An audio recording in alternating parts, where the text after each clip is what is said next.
Bonjour à toutes et à tous, bienvenue dans ce tutoriel d'installation de Ionic. Nous allons voir dans un premier temps comment configurer la plateforme Ionic sur un Windows 10 et ensuite on verra donc comment mettre en place un émulateur Android pour que nous puissions faire tourner nos projets Ionic sur cet émulateur. Je vais juste parler des setups. Donc, je suis dans une VM donc qui est clean. Il n'y a absolument rien dedans, pas de préconfig ou quoi que ce soit. Je vais le faire exactement en même temps que vous. Je me suis juste permis de télécharger quelques softs en amont de la vidéo. J'ai pris Atom notamment, je pense pas qu'il nous servira, c'est juste pour avoir un éditeur de texte au cas où. Le but ici, c'est donc juste de faire la config. Donc allons-y, la première des choses qu'on va faire, la console Windows est amplement suffisante pour faire les démarches suivantes. Je vais juste utiliser un petit utilitaire très sympathique qui améliore les fonctionnalités de la commande Windows. Donc il s'appelle Commander. Vous pouvez le trouver sur Google. Vous tapez Commander CMDER. Je précise que tous les liens des différents softs que je télécharge ou SDK seront dans la description de la vidéo. Donc allons-y, je ferai sûrement quelques cuts dans la vidéo également, les temps des téléchargements, etc. pour que ça vous paraisse un petit peu moins long. Pour Commander, vous pouvez prendre le zip mini qui fait uniquement 6 mégas, comme ça vous avez juste à le dézipper, à lancer l'exécutable, pas besoin d'installation supplémentaire ou quoi que ce soit. Ok, donc quand Commander a fini d'être téléchargé, donc vous avez juste besoin de l'extraire. Allons-y. Hop,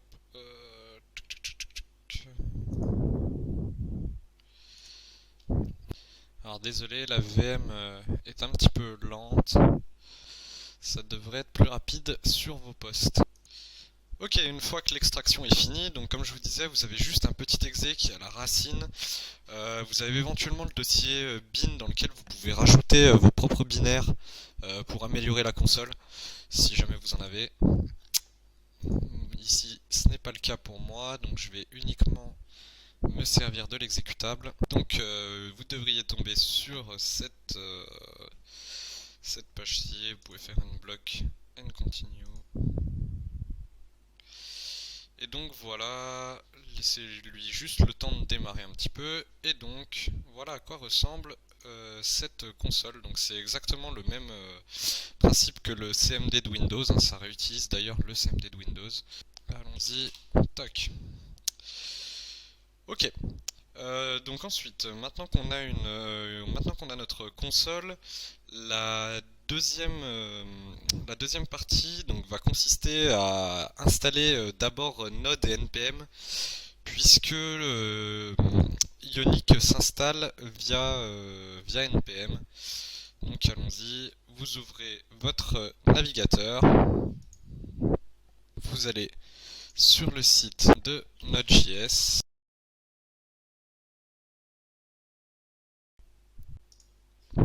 Node.js.org.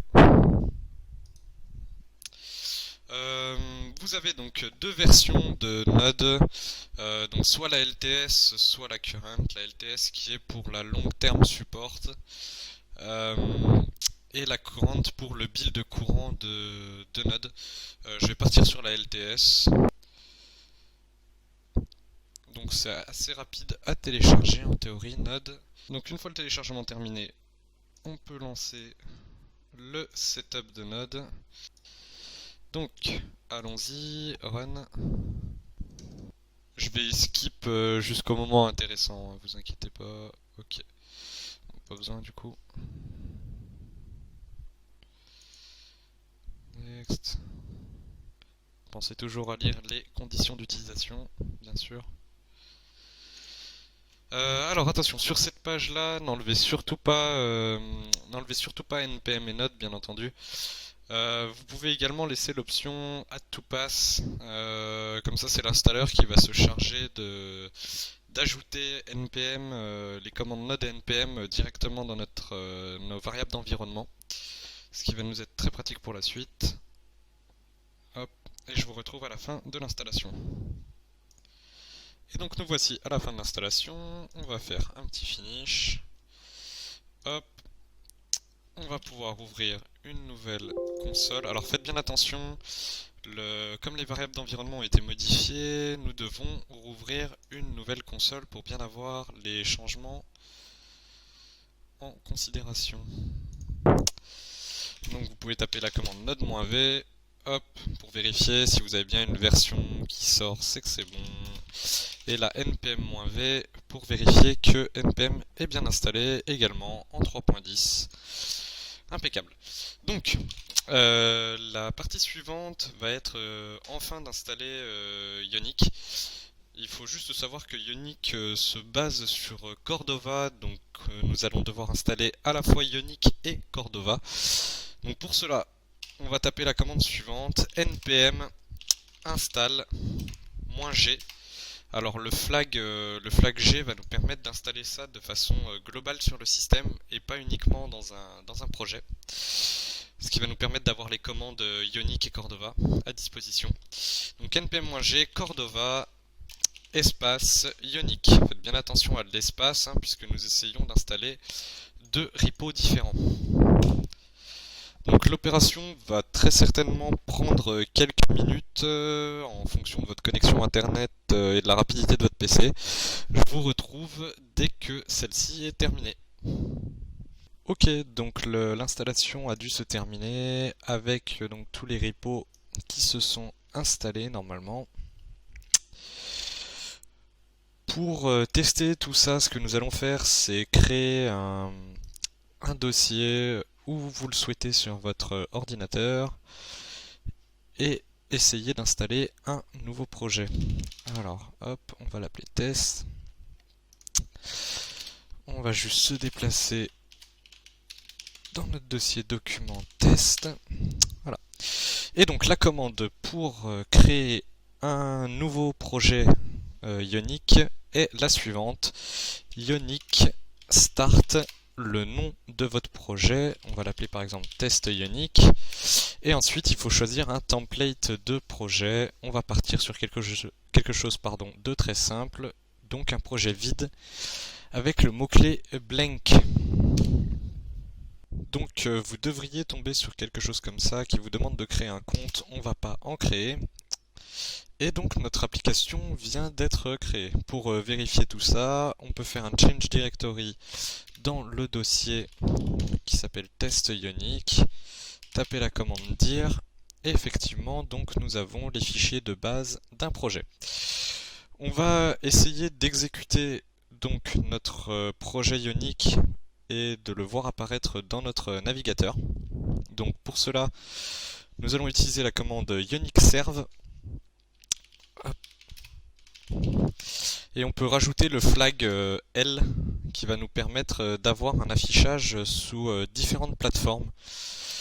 Donc vous exécutez cette commande. Et si tout ça s'affiche correctement, c'est que votre installation de Ionic a été correctement effectuée. Dans cette deuxième partie, le but va être d'installer un émulateur Android. Alors je sais qu'il y a plusieurs façons de faire et différents émulateurs qui existent sur le net. Je vais faire le choix de la simplicité tout simplement, donc en installant Android Studio, qui est fourni avec quelques émulateurs Android. Et donc pour ce faire, je vais devoir d'abord installer le JDK. Il est très fort probable que vous l'ayez déjà sur vos postes. Donc vous pouvez chercher sur le net JDK et vous allez tomber sur le site d'Oracle. Donc vous avez les cookies. Donc vous acceptez les cookies.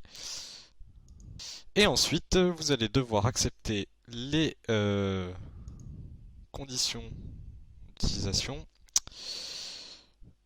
Et une fois que c'est fait, vous pouvez télécharger donc le JDK qui correspond à votre architecture. Pour ma part, donc c'est du Windows 64 bits. Et je l'ai déjà fait, mais pour vous montrer la démarche, donc vous cliquez et le téléchargement devrait se lancer. Donc je vais juste annuler le téléchargement comme je vous disais. Le mien est déjà ici. On va donc le lancer. Donc bien entendu, oui. Et le wizard devrait apparaître. Allons-y, next. Oui, donc on veut installer tout ça, pas de souci. Et donc le setup nous emmène ici. Donc je vais laisser le répertoire par défaut d'installation, ça sera plus simple après pour le retrouver. Vous allez encore avoir un petit temps d'installation. Je vous reprends tout de suite. Et donc notre installation est terminée correctement. On va tester si tout ça fonctionne. Donc encore une fois, je vais juste redémarrer mon invité de commande.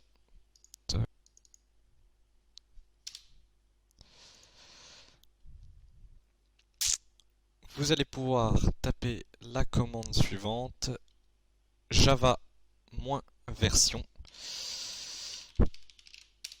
Hop. Et si vous avez la version de Java qui s'affiche sur l'écran, c'est que votre pass a été correctement configuré. Cependant, on va tout de suite faire une première modification, c'est qu'on va définir la variable d'environnement suivante qui s'appelle la Java Home en renseignant donc le chemin d'installation de Java. Donc pour cela, vous ouvrez Windows, environnement, vous pouvez commencer à taper environnement. Il devrait vous proposer l'édition des variables d'environnement. Vous allez venir cliquer sur le bouton ici en bas, environnement de variables.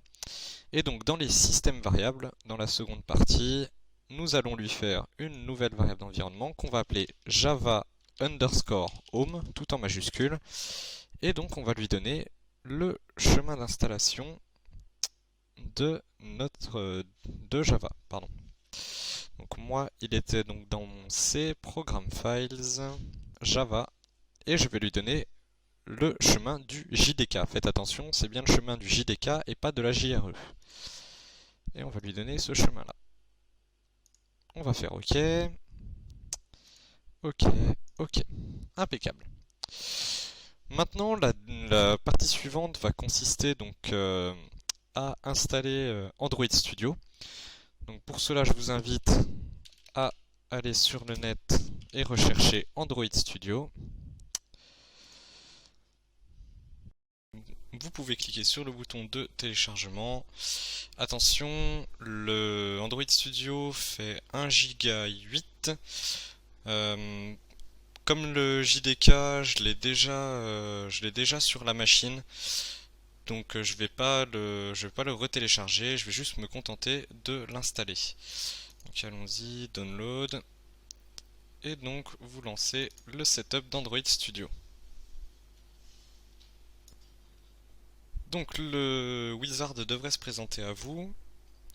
Donc on va bien entendu installer le Android SDK, on va en avoir besoin par la suite, et les Android Virtual Device donc pour avoir un émulateur.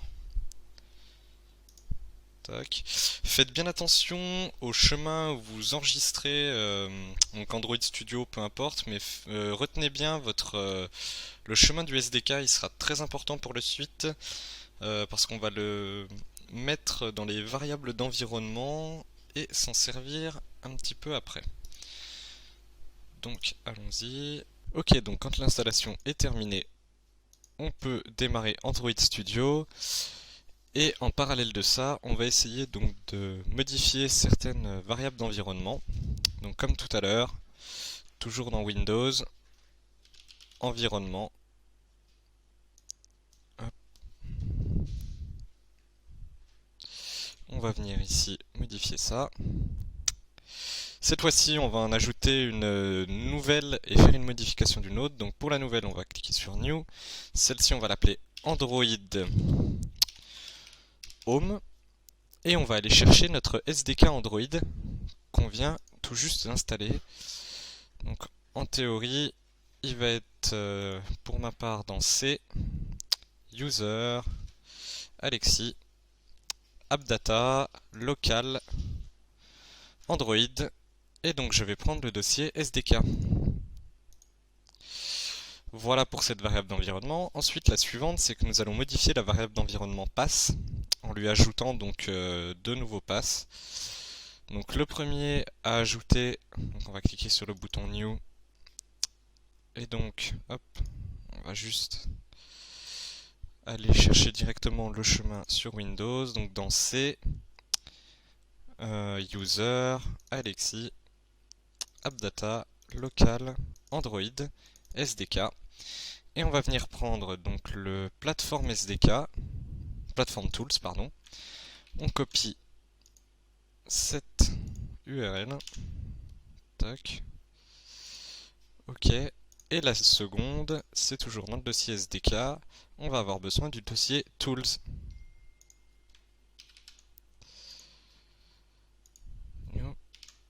Hop.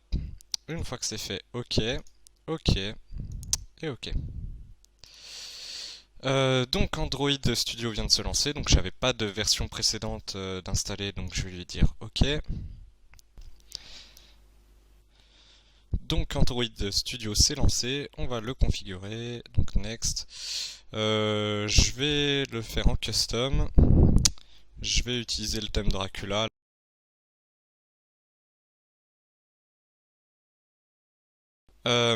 Donc je vais laisser tous les chemins par défaut. Vous voyez qu'il m'a déjà détecté que le SDK était déjà dispo, donc il ne me le réinstallera pas. Donc il nous informe que notre SDK Android est à jour. Très bien. On va attendre tranquillement. Ok, donc impeccable. On va devoir démarrer Android Studio. Donc pour ça, on va juste faire un projet vide pour avoir l'interface d'Android Studio. Donc je vais tout laisser par défaut, peu importe. De toute façon, c'est pas spécialement ça qui m'intéresse. Voilà. Next. Je vais faire un projet sans activité pour pas que ça me prenne trop de temps à la configuration. Et je vais le laisser démarrer. En attendant le démarrage d'Android Studio, ce que nous allons faire, c'est qu'on va retourner sur le site d'Android Studio, sur notre page de téléchargement, et on va descendre tout en bas du site, jusqu'à trouver ici donc les tools du SDK. Donc je vais venir le télécharger juste ici. Toc.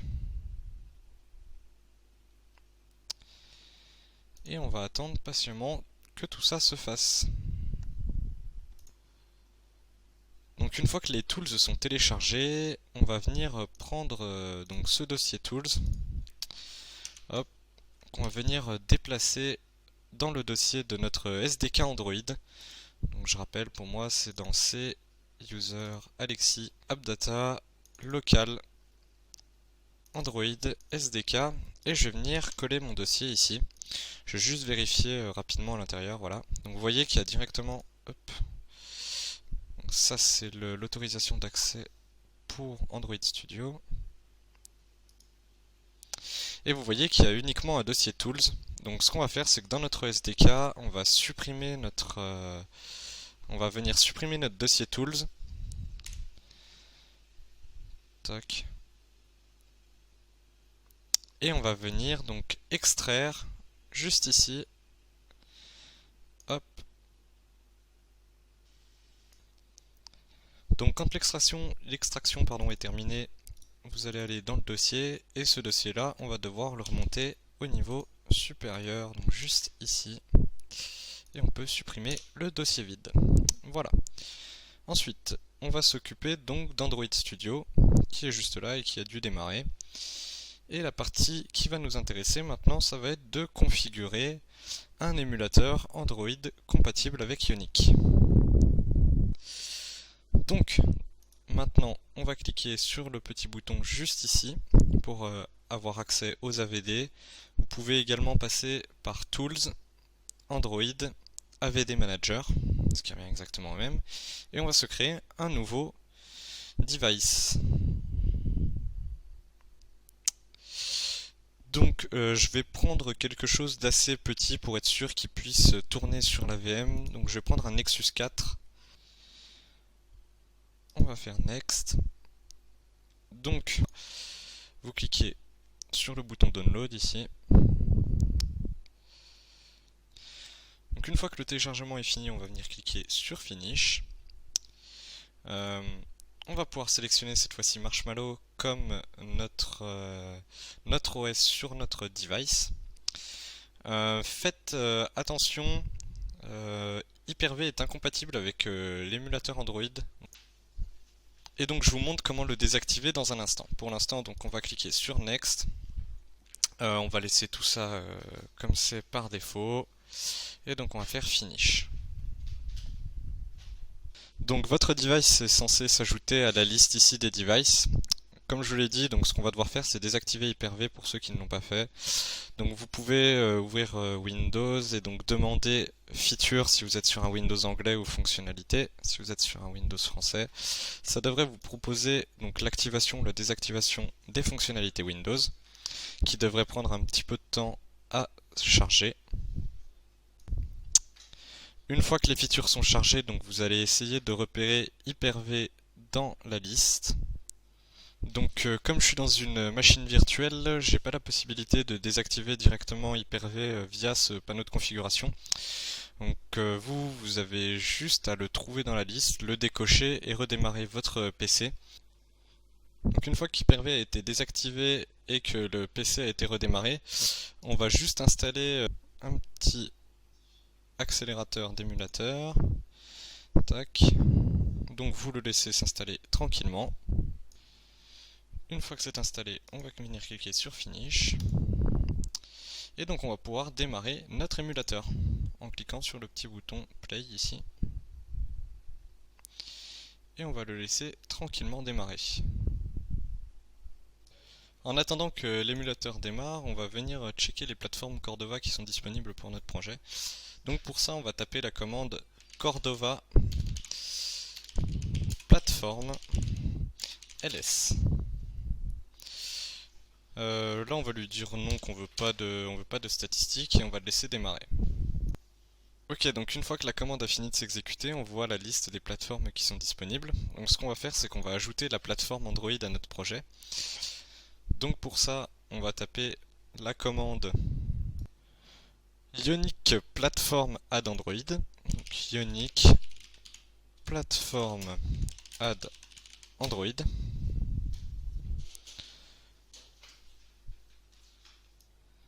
Donc une fois la commande exécutée, vous devriez retomber sur quelque chose comme ça. Pour des raisons de vitesse, je suis repassé sur l'OS principal, mais donc il nous reste normalement plus qu'une seule commande à faire une fois que l'émulateur a été démarré. On va venir dans notre projet et on va venir faire Ionic Run Android. Et on va attendre tranquillement que ça démarre. Et donc une fois que la commande a fini de s'exécuter, vous devriez donc avoir le install success, launch success, et si vous regardez dans votre émulateur, nous avons l'app qui est en train de tourner. Et voilà, c'est terminé pour cette configuration de Ionic et de l'émulateur Android. Merci à tous.